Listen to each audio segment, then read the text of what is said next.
Hello friends, welcome to YouTube channel education Niketan.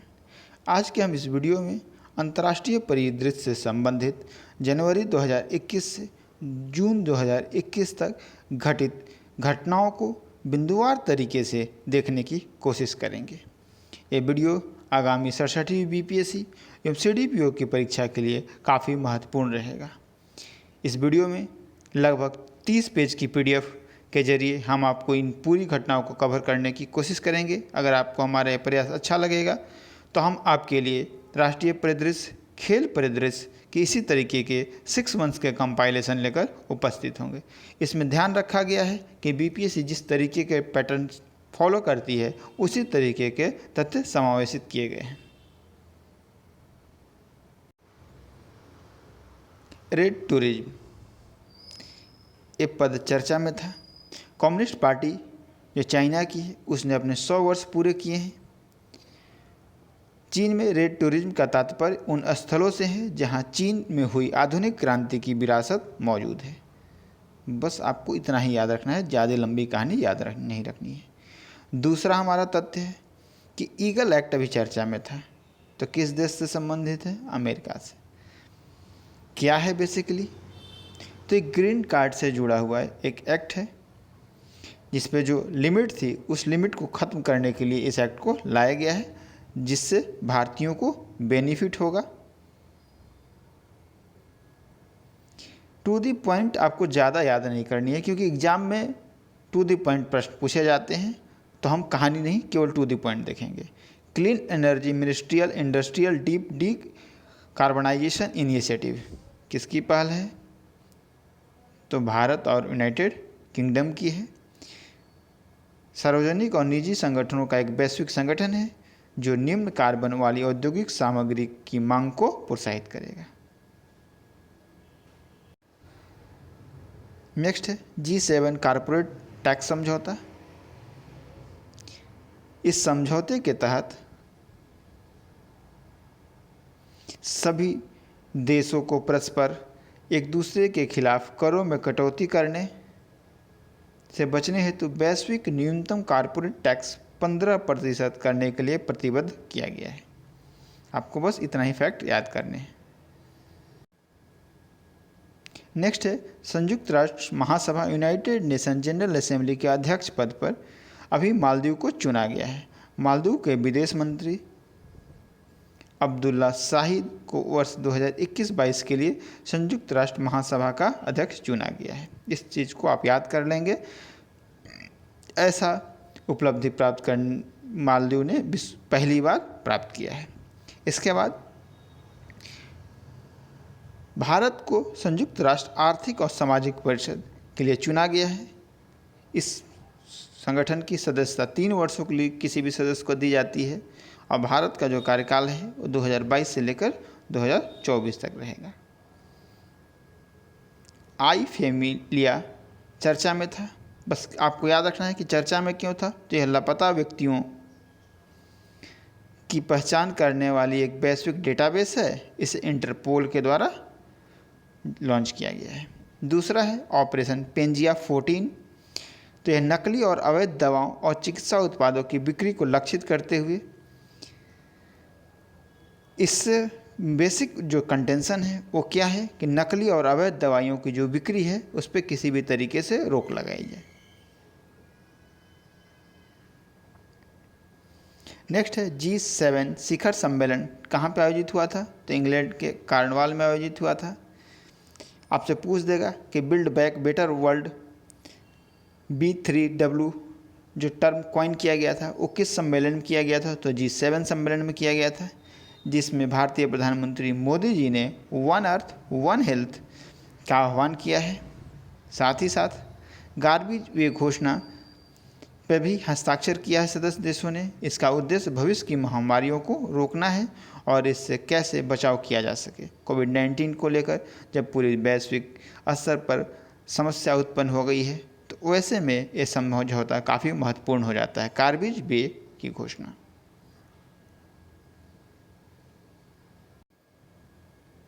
Next है Albania, Brazil, Gabon, घाना, UAE को United nation security council के अस्थायी सदस्य बनाया गया है 2022 और 23 के लिए। भारत भी यूनाइटेड नेशन सिक्योरिटी काउंसिल का भी अस्थायी सदस्य है। तो आपको बताना है कमेंट सेक्शन में कि भारत को अब तक कितनी बार यूएनएससी का अस्थायी सदस्य रह चुका है और भारत का कार्यकाल कब तक है।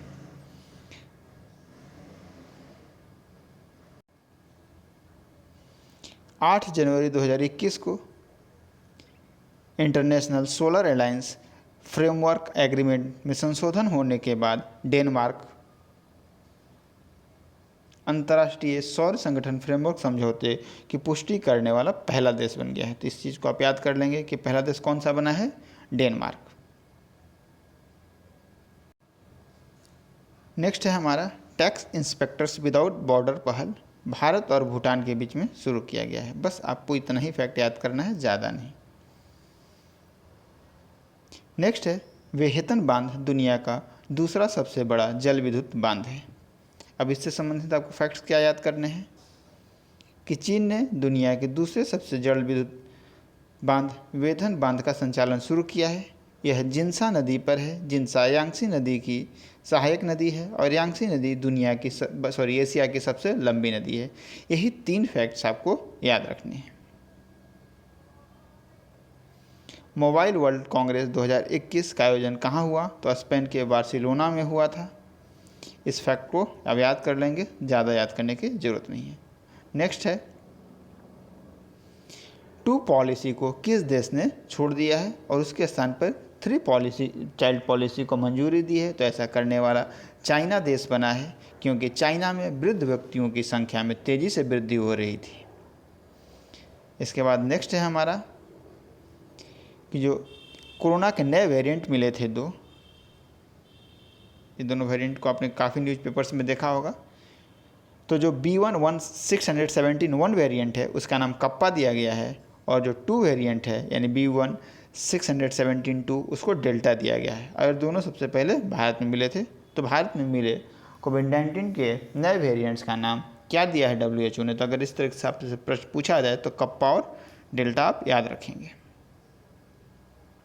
नेक्स्ट है इम्यूनाइजेशन एजेंडा 2030 ये किसके द्वारा लॉन्च किया गया है, तो WHO, गावी और यूनिसेफ की संयुक्त पहल है। तो इस तीनों संस्थाओं का आप नाम याद रखेंगे। अगस्त 2020 में 73वीं वर्ल्ड हेल्थ असेंबली ने IA 2030 एजेंडा प्रस्ताव पारित किया था। नेक्स्ट है हमारा स्वचालक वाहनों के उपयोग हेतु नियम निर्धारण करने वाला विश्व का पहला देश कौन बना है। तो ऐसा करने वाला ब्रिटेन विश्व का पहला देश बना है। तो आप इस फैक्ट को याद कर लेंगे। नेक्स्ट है भारत और रूस 2+2 डायलॉग की शुरुआत की गई है। रूस पहला ऐसा देश होगा क्वाड से बाहर का जिसके साथ भारत 2+2 डायलॉग करेगा। इससे पहले भारत अमेरिका, ऑस्ट्रेलिया और जापान के साथ 2+2 डायलॉग कर चुका है। ये भारत ने इस पर काफ़ी प्रतिक्रिया भी अपनी जाहिर की थी, क्योंकि यूनाइटेड नेशन ने भारत को प्रायोरिटी वॉच लिस्ट में डाल रखा है। जो विशेष 301 रिपोर्ट है, यह रिपोर्ट मूल रूप से उन देशों को सूचीबद्ध करती है जो अमेरिकी कंपनियों को पर्याप्त बौद्धिक संपदा अधिकार प्रदान नहीं करते हैं। ठीक है, तो ये निगेटिव बात है भारत के लिए। तो अगर आपसे कभी पूछ दे कि विशेष 301 रिपोर्ट क्या है तो आपको पता होना चाहिए। कांगो ने हाल ही में इबोला से अपने आप को मुक्त घोषित किया है। नेक्स्ट है हमारा कॉमन क्रेन पक्षी 300 से अधिक वर्षों के 300 से अधिक वर्षों के बाद कहाँ देखा गया है। तो यह कॉमन क्रेन जो पक्षी है वो 300 के वर्षों के बाद आयरलैंड में देखा गया है। नेक्स्ट है A76 दुनिया का सबसे बड़ा हिमखंड अंटार्कटिका में टूटकर अलग हुआ है। तो A76 अगर आपसे पूछ लिया कि क्या है जो हाल ही में चर्चा में रहा था, तो दुनिया का सबसे बड़ा हिमखंड है। इसके बाद फरजाद बी विशाल गैस क्षेत्र हाल ही में सुर्खियों में रहा। फरजाद बी विशाल गैस क्षेत्र ईरान में स्थित है। तो बस आपको याद रखना है कि यह स्थल किस देश में स्थित है, ईरान में स्थित है। नेक्स्ट है हमारा कि कि यूनेस्को की विश्व धरोहर सूची में 6 नए स्थलों को जोड़ा गया है भारत की। वो 6 नए स्थल आपको याद कर लेने हैं कौन कौन हैं। मराठा सैन्य स्थापित महाराष्ट्र, हिरेबेनकल मेगालिथिक साइट कर्नाटक, मध्य प्रदेश में नर्मदा घाटी का भेड़ा घाट, लम्हेटा घाट, वाराणसी के गंगा घाट, कांचीपुरम के मंदिर तमिलनाडु एवं मध्य प्रदेश के सतपुड़ा टाइगर रिजर्व। इन 6 स्थलों को शामिल करने के साथ यूनेस्को विश्व धरोहर स्थलों की संभावित सूची में भारत के कुल कितने स्थल हो गए हैं, तो इनकी संख्या 48 हो गई है। ये VVI लगा लीजिएगा, इस तरीके के प्रश्न पूछने का ट्रेंड बहुत ज़्यादा रहा है BPSC में। नेक्स्ट है, चीन में लगभग 3 बिलियन अमेरिकी डॉलर की लागत से 4 परमाणु ऊर्जा संयंत्रों के निर्माण हेतु अब तक की सबसे बड़ी परमाणु ऊर्जा परियोजना को लॉन्च किया गया है।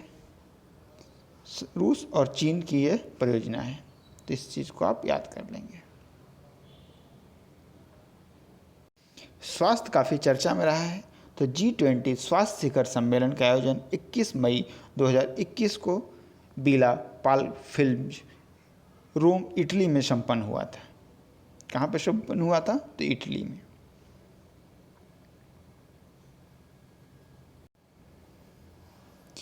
भारत और इजराइल ने 3 साल के संयुक्त कार्यक्रम पर हस्ताक्षर किए हैं, जो 2023 तक जारी रहेगा। यह नया कार्यक्रम 5वीं भारत इजराइल कृषि कार्य योजना है। यहीं से अब आपसे 2 प्रश्न पूछता हूं, जिसे आपको बताना है। हाल ही में पेगासस जो सॉफ्टवेयर है, स्पाई सॉफ्टवेयर, वो काफ़ी चर्चा में रहा है। तो आपको बताना है कि पेगासस सॉफ्टवेयर की जो पेरेंट कंपनी है उसका नाम क्या है और यह कंपनी किस देश की है। नेक्स्ट है, WHO की बायो हब पहल। बायो हब रोगाणुओं के भंडारण, साझा और विश्लेषण करने के लिए एक वैश्विक सुविधा होगी। ठीक है, इसके बाद आपको इस फैक्ट को याद कर लेना है कि ओपन स्काई जो ट्रीटी थी उसमें अमेरिका ने खुद से को बाहर कर लिया है।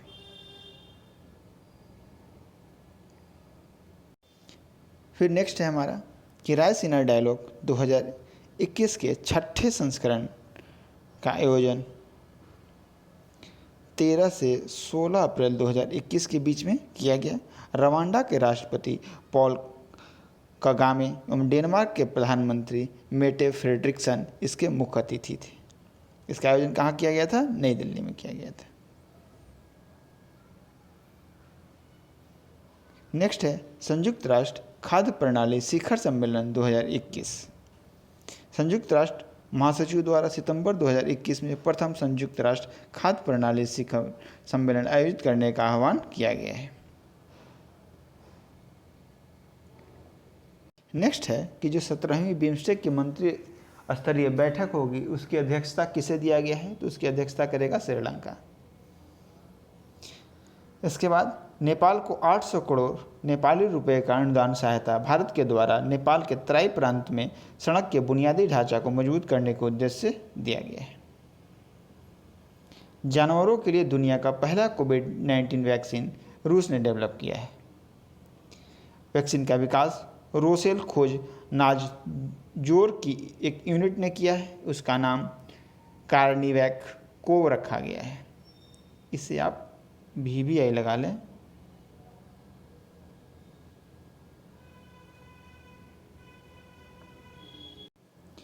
इटली ने भारत में पहला मेगा फूड पार्क लॉन्च किया।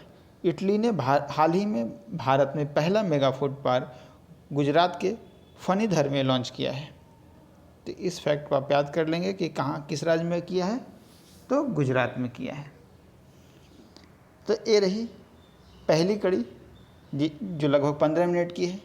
हम नहीं चाहते कि वीडियो काफ़ी लंबा हो जाए, तो इसकी दूसरी कड़ी हम 1 से 2 दिन में अपलोड करेंगे। अगर आपको हमारा प्रयास अच्छा लगे तो आप हमारे इस वीडियो को लाइक करें और हमारे इस चैनल को सब्सक्राइब करें। धन्यवाद।